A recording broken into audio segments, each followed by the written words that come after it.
Art of harmony ചാനലിലേക്ക് എല്ലാവർക്കും സ്വാഗതം.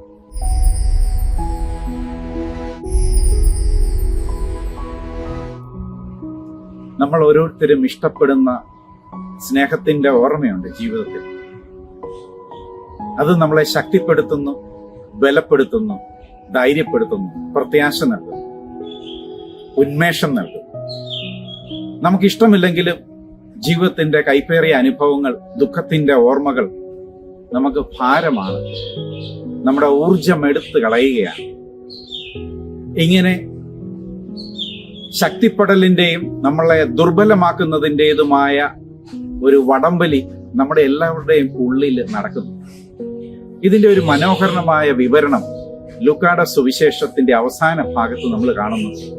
യേശുവിന്റെ മരണത്തിന് ശേഷം, യേശുവിനെ അവർ കുരിശിൽ വധിച്ചതിന് ശേഷം നിരാശപ്പെട്ട്, ഭയപ്പെട്ട്, മ്ലാനവതരായി ജെറൂസലേമിൽ നിന്ന് എമ്മാവൂസിലേക്ക് രാത്രിയുടെ യാമങ്ങളിൽ യാത്ര ചെയ്യുന്ന ശിഷ്യന്മാരെ കുറിച്ച് അവർ വളരെ ദുഃഖിതരായിരുന്നു, അവർ നിരാശരായിരുന്നു. അവരുടെ പ്രതീക്ഷകളെല്ലാം താറുമാറായിപ്പോയി യേശുവിന്റെ കുരിശുമരണത്തോടെ.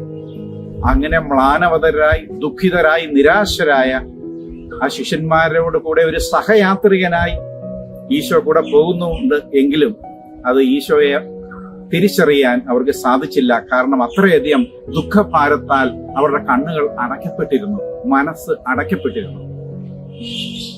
ഈശോ അവരോട് ചോദ്യങ്ങൾ ചോദിക്കുകയാണ്.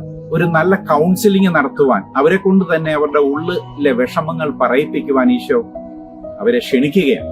അങ്ങനെ യാത്രാമധ്യേ ഉള്ള സംഭാഷണം അവർക്ക് ഒത്തിരി ആശ്വാസം നൽകി. ഈശോ വചനങ്ങൾ വ്യാഖ്യാനിച്ചു കൊടുത്തു, അവരുടെ ഉള്ള അറകൾ തുറക്കുന്നു. അത്തരത്തിൽ അവർക്കൊത്തിരി അവരുടെ ഹൃദയം ജ്വലിച്ചു. അങ്ങനെ എത്തേണ്ട ഗ്രാമമായി, ഭവനമായി, എമ്മാവൂസ് ഭവനമായി അവർ വിളിച്ചു. ഞങ്ങളുടെ കൂടെ താമസിച്ചാലും നേരം ഇരുട്ടിയല്ലോ. അവർ ഒരുമിച്ചുകൂടി എമ്മാവൂസിലെ ഭവനത്തിൽ ഭക്ഷണത്തിനിരുന്നപ്പോൾ ഈശോ അപ്പമെടുത്ത് ആശീർവദിച്ച് അവർക്ക് കൊടുത്തപ്പോൾ അവരുടെ വിശ്വാസത്തിന്റെ കണ്ണ് തുറക്കപ്പെടുകയാണ്. ഇത് വളരെ പ്രധാനപ്പെട്ട ഒരു സംഭവമാണ്. സ്നേഹത്തിന്റെ ഓർമ്മ വീണ്ടും അവരുടെ ഹൃദയത്തിൽ കത്തിജ്വലിച്ചു. യേശുവിന്റെ സാന്നിധ്യം അവരെ ശക്തിപ്പെടുത്തി, അവരെ ബലപ്പെടുത്തി. ഭയമെല്ലാം വിട്ടുപോയി, നിരാശയെല്ലാം അകന്നുപോയി.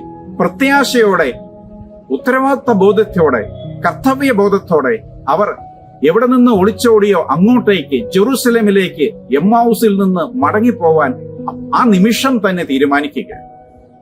ഇത് സ്നേഹത്തിന്റെ ഓർമ്മ നൽകുന്ന ജ്വലനമാണ്.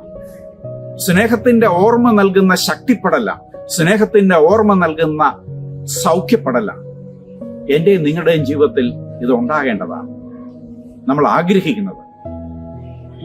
ഒരു വശത്ത് ദുഃഖഭാരത്താൽ നിരാശയിൽ തളർന്ന ശിഷ്യന്മാർ, എന്നാൽ യേശു വചനങ്ങൾ വ്യാഖ്യാനിക്കുകയും അത്താഴ സമയത്ത്, ഭക്ഷണ സമയത്ത് എമ്മാവൂസിലെ ഭവനത്തിൽ അപ്പം മുറിച്ചപ്പോൾ അവരുടെ വിശ്വാസത്തിന്റെ കണ്ണ് തുറക്കപ്പെടുകയാണ്. അതവരെ ഊർജ്ജസ്വലരാക്കി. ജീവിതത്തിലേക്ക് തിരിച്ചു വരാനുള്ള കരുത്ത്, ശക്തി അവർക്ക് ലഭിക്കുകയാണ്. നമ്മുടെ ഓരോരുത്തരുടെയും ജീവിതത്തിൽ ഉയർച്ചകളും താഴ്ചകളും ഉണ്ടാവും. യേശുവിന്റെ ഓർമ്മ, യേശുവിന്റെ സ്നേഹത്തിന്റെ ബലിയുടെ ശക്തി, അപ്പം മുറിക്കലിന്റെ ശക്തി നമ്മുടെ ജീവിതത്തിൽ, എന്റെ ജീവിതത്തിൽ, നിങ്ങളുടെ ജീവിതത്തിലെ ജീവിത സംഭവങ്ങളുമായി ചേർത്ത് വെക്കുമ്പോൾ യേശുവിന്റെ സ്നേഹം നമ്മുടെ ഹൃദയങ്ങളിൽ ജ്വലിക്കും. യേശുവിന്റെ സ്നേഹം നമ്മുടെ ഹൃദയങ്ങളെ ശക്തിപ്പെടുത്തും, സൗഖ്യപ്പെടുത്തും. യേശുവിന്റെ സ്നേഹം, യേശുവിന്റെ സാന്നിധ്യം നമ്മുടെ ജീവിതത്തെ ബലപ്പെടുത്തുന്നു, ഉത്തരവാദിത്തങ്ങളെ നേരിടാൻ നമ്മളെ പ്രാപ്തരാക്കുന്നു. ഭയം വിട്ടുമാറുന്നു, ആകുലതകൾ വിട്ടുമാറുന്നു, പ്രത്യാശ മനസ്സിൽ ലഭിക്കുന്നു, നിരാശകൾ അകന്നു പോകുന്നു. ഈ ഒരു മാറ്റം, ഈ ഒരു രൂപാന്തരീകരണം ശിഷ്യന്മാർക്ക് അപ്പം മുറിക്കലിലൂടെ ഉണ്ടായതെങ്കിൽ, യേശുവിന്റെ സ്നേഹത്തിന്റെ ഓർമ്മ നൽകുന്ന അപ്പം മുറിക്കൽ എന്നും അവന്റെ ഓർമ്മയ്ക്കായി നമ്മൾ ചെയ്യുമ്പോൾ നമ്മുടെ ഹൃദയം ജ്വലിക്കട്ടെ എന്ന് നമുക്ക് പ്രാർത്ഥിക്കാം. നമ്മുടെ മനസ്സ് ജ്വലിക്കട്ടെ എന്ന് നമുക്ക് പ്രാർത്ഥിക്കാം. നമ്മുടെ മനസ്സ് പ്രത്യാശ നിറഞ്ഞതാകട്ടെ എന്ന് പ്രാർത്ഥിക്കാം. നമ്മുടെ മനസ്സ് ധൈര്യത്താൽ നിറയട്ടെ എന്ന് നമുക്ക് പ്രാർത്ഥിക്കാം. നമ്മുടെ മനസ്സിൽ പ്രശ്ന പരിഹാരത്തിന്റെ സാധ്യതകൾ തെളിഞ്ഞു വരട്ടെ എന്ന് നമുക്ക് പ്രാർത്ഥിക്കാം. സ്നേഹനിധിയായ ദൈവമേ, അവിടുത്തെ സാന്നിധ്യത്തിന്റെ ജ്വലനം അപ്പം മുറിക്കലിലൂടെ, വിശുദ്ധ കുർബാനയിലൂടെ ഞങ്ങൾക്ക് എന്നും ലഭ്യമാണല്ലോ. ഓരോ വിശുദ്ധ കുർബാനയിലെ അപ്പം മുറിക്കലും അവിടുത്തെ സ്നേഹത്തിന്റെ ജ്വലനം ഞങ്ങൾക്ക് അനുഭവിക്കുവാൻ ഇടയാകട്ടെ. അവിടുത്തെ സാന്നിധ്യത്തിന്റെ ശക്തി ഞങ്ങൾക്ക് അനുഭവേദ്യമാകട്ടെ. ഞങ്ങളുടെ ജീവിതത്തിൽ പ്രത്യാശയുള്ളവരും ധൈര്യശാലികളും ഉത്തരവാദിത്തങ്ങൾ ഏറ്റെടുക്കുവാൻ പ്രാപ്തിയുള്ളവരുമായി ജീവിതത്തെ അഭിമുഖീകരിക്കാൻ ഓരോ വിശുദ്ധ കുർബാനയും ഞങ്ങൾക്ക് ശക്തി തരണമേ. സമാധാനവും സൗഭാഗ്യവും.